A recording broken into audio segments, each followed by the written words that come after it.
Kita ke berita selanjutnya. Tribuners, Anjali benarkan adanya VCS itu, tapi tak menyangka bahwa akan direkam. Beredarnya rekaman layar video call seks atau VCS asusila yang menyeret nama selebgram Ambon Anjali Lopulalang menyita perhatian publik. Anjali melalui kuasa hukumnya Vincent Uktoseya membenarkan kliennya dalam video berdurasi 7 menit itu.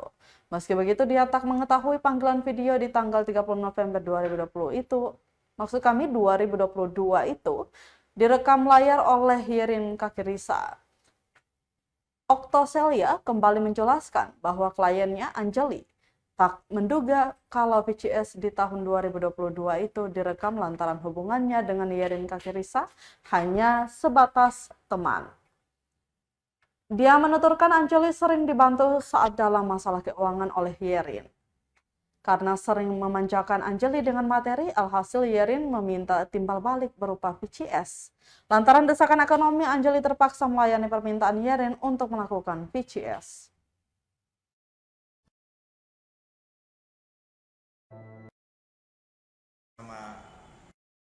Pria yang ada di video tersebut, mereka berdua itu kalau keterangan yang diberikan oleh klien kami bahwa mereka itu hanya berteman sejak 2019 dan mereka itu hanya baru bertemu satu kali, dan setelah bertemu itu mereka hanya kalau mau bilang bahasa trennya itu TTM,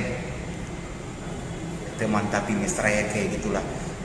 Jadi pria ini sering membantu-bantu klien kami ini dalam bentuk materi. Ketika klien kami susah minta tolong, dia selalu, tapi siapa sangka bahwa dari bantuan-bantuannya itu ada sesuatu yang diinginkan, di akhirnya minta VC dengan klien kami dan VC itu dilakukan, dia rekam, akhirnya terjadilah proses pengiriman video itu lewat media sosial.